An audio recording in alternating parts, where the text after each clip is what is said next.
আসসালামু আলাইকুম viewers, welcome back to Mamuni's recipe. আজকে নিয়ে এসেছি বাংলাদেশের ট্রেডিশনাল পিঠা রেসিপি, যা রংপুর অঞ্চলে নুনাস পিঠা নামে পরিচিত। বিভিন্ন অঞ্চলে এই পিঠাকে বিভিন্ন নামে ডাকা হয়, যেমন নুন পিঠা, নোনতা পিঠা, নুন গড়া, নুন বড়া বা মশলা পিঠা। তো চলুন শুরু করি।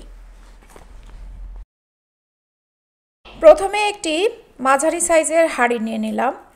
এরপর এখানে আমি 4 কাপ পানি মেপে দিয়ে দিচ্ছি। প্রথমেই বলে রাখছি, এই 4 কাপ পানির সাথে কিন্তু আমি 4 কাপ শুকনো আতপ চালের গুঁড়া ব্যবহার করব। এরপর এতে দিচ্ছি 1 চা চামচ লবণ, তারপর দিচ্ছি 1 চা চামচ মরিচের গুঁড়া, তারপর দিচ্ছি হাফ চা চামচ হলুদের গুঁড়া, এরপর 1 চা চামচ আদা বাটা, 1 চা চামচ রসুন বাটা, এরপর দেব হাফ চা চামচ গোলমরিচের গুঁড়া। এবার এগুলোকে ভালো করে নেড়েচেড়ে মিশিয়ে নেব। চুলা জ্বালিয়ে নিলাম। এবার এই মশলা মেশানো পানির হাঁড়িটি এখানে বসিয়ে দিচ্ছি। চুলা হাই হিটে থাকবে। এবার এটাতে ঢাকনা বন্ধ করে দিয়ে বয়েল আসা পর্যন্ত আমি অপেক্ষা করব। বয়েল এসে গেছে। এখন এখানে দিয়ে দিচ্ছি মরিচ বাটা 1 চা চামচ আর 1 মুঠি ধনেপাতা। ধনেপাতা অপশনাল, আপনারা চাইলে স্কিপ করতে পারেন।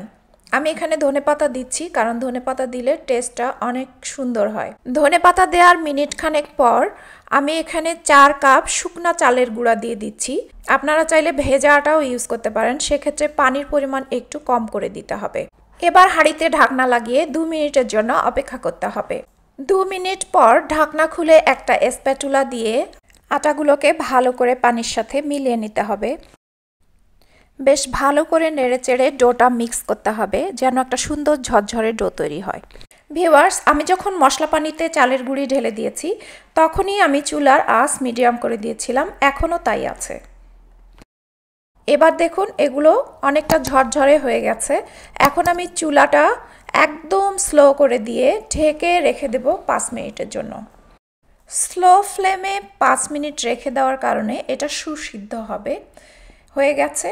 এবার আমি চুলা বন্ধ করে আরও কিছুক্ষণ ঢেকে রেখে দিচ্ছি কিছুটা ঠান্ডা হওয়ার জন্য, কারণ গরম ডো হাত দিয়ে ধরা কষ্টকর। কিছুটা ঠান্ডা হয়ে যাওয়ার পর ঢাকনাটা খুলে এই ডোগুলোকে আমি একটা প্লেটে তুলে নিচ্ছি। ফুলফিল ঠান্ডা করা যাবে না, তাহলে ডোটা শক্ত হয়ে যেতে পারে। দেখুন ভিউয়ার্স, ডোটা একদম অনেক সুন্দর সফট হয়েছে। এবার আমি হাত দিয়ে ভালো করে ডলে ডলে এগুলোকে ময়ান দেব। অনেকে আছেন চালের গুঁড়ি দিয়ে ডো তৈরি করতে পারেন না, কারো কারো শক্ত হয়ে যায়, আর শক্ত ডো বেলা অসম্ভব হয়ে পড়ে। আমি যেভাবে দেখিয়ে দিয়েছি, 4 কাপ পানি 4 কাপ আটা দিয়ে আমি কিছুক্ষণ 2 মিনিটের জন্য রেখে দিয়েছিলাম সিদ্ধ হওয়ার জন্য। তারপর এগুলোকে আমি মিক্সড করেছি। এই পদ্ধতিতে করলে আপনাদের ডো শক্ত হওয়ার কোনো সম্ভাবনা নেই। আমার ডো ময়ান দেওয়া হয়ে গেছে। এখন আমি এই ডো থেকে একটু একটু করে নিয়ে ভালো করে গোল করে বল তৈরি করে নেব। তারপর আমি বাকি ডোগুলোকে একটা ঢাকনা দিয়ে ঢেকে রেখে দেব। এবার এই ডোটাকে আমি এভাবে ফ্ল্যাট করে নিয়ে কিছু আটা ছিটিয়ে নেব। তারপর আমি এটাকে বেলে নেব। ঠিক পরোটার চেয়ে একটু পুরু করে এটাকে বেলতে হবে। খুব বেশি পাতলা করা যাবে না, আবার খুব বেশি মোটাও করা যাবে না। দেখুন ভিউয়ার্স, আমি বড় একটি রুটির মতো তৈরি করে নিলাম। বারবার করে আটা ছিটিয়ে নিতে হবে যাতে বেলনের সাথে রুটিটা লেগে না যায়। দেখুন রুটিটা ঠিক এরকম পুরু হবে। এবারে এরকম একটি গোল কাটার নিয়েছি। কারো যদি এরকম কাটার না থাকে তবে বাসায় গ্লাস থাকলে স্টিলের গ্লাস দিয়েও এটা কাটা যেতে পারে। আমি 4 ধরনের ডিজাইনার কাটার নিয়েছি। আমি প্রথমে গোলটা কেটে নিচ্ছি, এরপর আমি এরকম একটি কাটার দিয়ে কাটবো।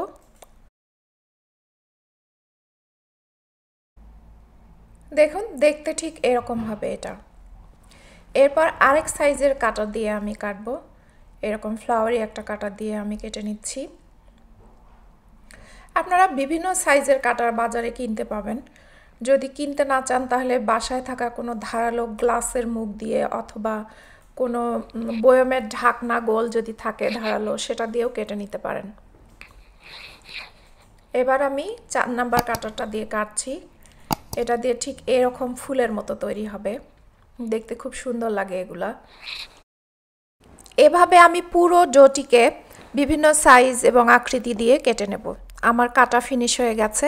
এখন আমি এগুলোকে তেলে ভাজার জন্য নিয়ে যাচ্ছি।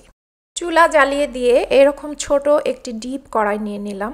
আপনারাও চেষ্টা করবেন ছোট ডিপ কড়াই নিতে, তাতে করে তেলের পরিমাণ কম লাগবে। এবার এখানে তেল ঢেলে দিয়ে দিলাম। তেল ফুটে ওঠা পর্যন্ত অপেক্ষা করব। তেলে বাবুল উঠেছে। এখন আমি একটা একটা করে পিঠা এখানে ছেড়ে দিচ্ছি। পিঠাগুলো ছেড়ে দেওয়ার পর দেখুন কিভাবে ফুলে একদম উপরে উঠে যাচ্ছে। এবার একটু একটু করে পিঠা দিয়ে এভাবে উল্টিয়ে উল্টিয়ে ব্রাউন কালার করে ভেজে নেব। এভাবে পর্যায়ক্রমে প্রত্যেকটি পিঠাই আমি ভেজে নেব। এগুলোকে কিন্তু ফ্রিজ আপ করা যায়। একটা তাওয়া গরম করে নিয়ে প্রথমে এই পিঠাগুলোকে একটু এপিট ওপিট করে সেঁকে নিতে হবে। তারপর ঠান্ডা করে একটা কন্টেনারে ভরে ডিপ ফ্রিজে রেখে দেওয়া যায় 1 মাসের জন্য। ডিপ ফ্রিজ থেকে বের করে এগুলো ভাজার আগে আমরা কিছুটা নরমাল করে নেব। তারপর এভাবেই একই সিস্টেমে তেল গরম করে এগুলোকে ভেজে নেওয়া যাবে। ঠিক একইভাবে এগুলো ফুলবে আর খেতেও ঠিক একই রকম টেস্ট। সামনে কোরবানির ঈদ আসছে, গরুর মাংস তো সবার বাসায় থাকবে। সো গরুর মাংসের ঝোল দিয়ে এটা খেতে কিন্তু অনেক মজা। মাংসের ঝোল দিয়ে আপনারাও ট্রাই করতে পারেন। পিঠাগুলো ভাজা প্রায় শেষ হয়ে এসেছে, এবার পরিবেশনের পালা। পরিবেশনের সাথে সাথে এগুলো কিন্তু ফুরিয়ে যেতে শুরু করেছে। তো আজ এ পর্যন্তই। ফিরে আসবো আবার কোনো নতুন রেসিপি নিয়ে। সে পর্যন্ত সবাই ভালো থাকবেন। আল্লাহ হাফেজ।